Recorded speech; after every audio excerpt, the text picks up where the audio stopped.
പ്രിയമുള്ളവരെ, Mankombu civil station AC റോഡിൻ്റെ ഭാഗമാണ് ഈ കാണുന്നത്.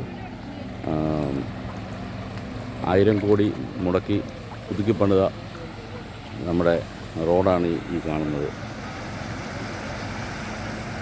അതായത്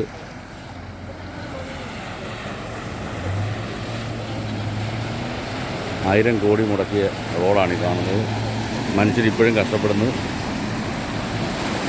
ഇതിപ്പം സംഭവിച്ചിരിക്കുന്നത് എന്നാന്ന് വെച്ച് കഴിഞ്ഞാൽ 1000 കോടി മുടക്കി റോഡുണ്ടാക്കി വെള്ളം കയറേണ്ടിടത്തല്ല ഇപ്പോഴും വെള്ളം കയറുന്നുണ്ട്. റോഡിൻ്റെ സൗകര്യം പൂർണ്ണമായി കളഞ്ഞു. റോഡിന് വീതിയില്ല, ഒരു വണ്ടി ഓവർടേക്ക് ചെയ്യാൻ പറ്റത്തില്ല, ബസ് ബേ ഇല്ല. അങ്ങനെ ഒരാളുകളിൽ ലാഭം ഉണ്ടാക്കത്തക്ക രീതിയിൽ ഈ റോഡുണ്ടാക്കി വെച്ചു. 2 സൈഡിലും കാന കൊടുത്തു. എന്താവശ്യത്തിനെന്ന് അറിയത്തില്ല. ആ കാനയുണ്ട്. റോഡിന് സൈഡിലൊരു വണ്ടി പാർക്ക് ചെയ്യാൻ മേല.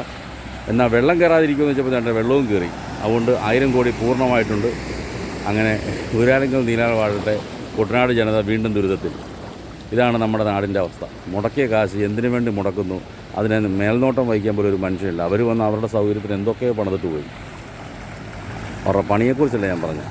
ഉണ്ടായിരുന്ന AC റോഡിൽ കൂടെ എന്ത് സുഖമായിട്ട് നമുക്ക് വണ്ടി പാർക്ക് ചെയ്യാനും മറ്റ് കാര്യങ്ങൾക്കൊക്കെ സൗകര്യം ഉണ്ടായിരുന്ന റോഡാണ്. അതിനകത്ത് ഇപ്പോൾ ഒരു വണ്ടി ഓവർടേക്ക് ചെയ്യണ പാടാം. എന്നാൽ വെള്ളം കയറാതിരിക്കുന്നുണ്ട്, വെള്ളവും കയറി. ഇനിയും എന്താവശ്യത്തിന് വേണ്ടിയാണ് ഈ 1000 കോടി മുടക്കിയെന്ന് നമുക്കറിയത്തില്ല. ജനം ഇപ്പോഴും കഷ്ടപ്പാട്. ഫ്ലൈ ഓവർ വേണ്ടിടത്ത് ഫ്ലൈ ഓവറില്ല, വേണ്ടാത്തടത്ത് ഫ്ലൈ ഓവറുണ്ട്. ഇങ്ങനെയൊക്കെയാണ് ഇതിൻ്റെ പണി നടന്നിരിക്കുന്നത്. ഓളമടിച്ച് കയറുകയാണ്. ഈ ഒരു വെള്ളപ്പൊക്കത്തിൽ 2018 വെള്ളത്തിന് മേളിൽ ഉയരത്തിൽ റോഡ് പണിയുന്നതെന്ന് പറഞ്ഞ് പണിതാണ്.